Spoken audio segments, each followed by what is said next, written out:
আসসালামু আলাইকুম রহমতুল্লাহি ওয়া বারাকাতুহু। সম্মানিত দেশবাসী, এলাকাবাসী এবং প্রবাসী ভাইয়েরা যারা আছেন, সোনারগাঁ থানাধীন হরিপুর গ্রাম নিবাসী এলাকা, একটা ছোট গ্রাম। আমি মৌলানা মোহাম্মদ আলী, ইমাম সোনারগাঁ সদর জামে মসজিদ। এদের এলাকায় নতুন একটা মসজিদ করছেন। এই মসজিদের মধ্যে আজকে সর্বপ্রথম জুম্মার নামাজ চালু হইল। দেশবাসী এবং প্রবাসী ভাই যারা আছেন, আপনাদের প্রত্যেকের কাছে আমার সবিনয় অনুরোধ এবং আরজ, এলাকাটা খুবই গরিব।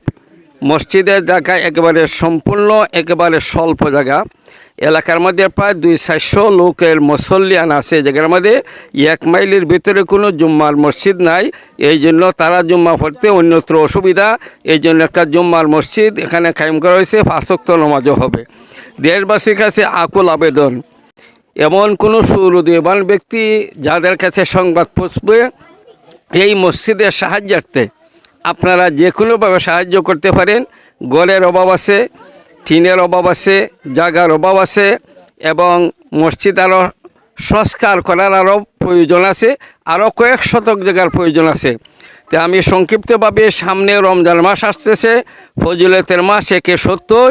আমি দেশবাসী এবং প্রবাসী যারা আছেন এবং আমাদের সোনারগাঁ থানার সেনারগাঁও বা হরিপুর গ্রামে এই মসজিদটা যাতে ভবিষ্যতে আরও উন্নত হয়, আপনাদের প্রত্যেকের দান খয়রাতের হাতকে সেদিকে বাড়াইবার জন্য আমি আপনাদের কাছে আকুল আবেদন রাখছি। আল্লাহ তাআলা আপনাদের এই সাহায্য সহযোগিতার হাতকে সেদিকে বাড়াইয়ে দেওয়ার আল্লাহ তাআলা মন মানসিকতা সৃষ্টি করে দিতেন এবং আপনাদের দান খয়রাতে যাতে মসজিদটা আরও উন্নত হয়, জায়গা সংকুলান হয় এবং ভালোভাবে সুন্দর পরিবেশ হয়।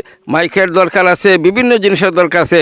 এই জন্য দেশবাসী এবং প্রবাসী ভাইদের কাছে আমি আকুল আবেদন রাখলাম, আল্লাহ পাক রব্বুল আলামিন আপনাদের কামায়া অর্থ সম্পত্তিকে একটা অংশ সেই এলাকার মধ্যে দেওয়ার চেষ্টা করেন। ভাই, আমাদের এলাকার মধ্যে, দেশের মধ্যে একটা কথা বহুল প্রচলিত আছে, তেল লামাতা তো অনেকেই তেল দিতে চায় কিন্তু রুক্কা মাথায় তেল দিতে চায় না। এই গরিব এলাকার মধ্যে আপনারা যদি সাহায্য সহযোগিতা করেন তাহলে তাদের অনেক সহজ সুযোগ সুবিধা হবে। এই জন্য আপনাদের কাছে আকুল আবেদন রাখলাম, সামনে রমজান মাস আসতেছে, আল্লাহ তাআলা যেন আপনাদের এইদিকে মন ধাবিত করে দেন। এই বলে আমি আমার কথা শেষ করলাম। আসসালামু আলাইকুম ওয়া রাহমাতুল্লাহি ওয়া বারাকাতুহু।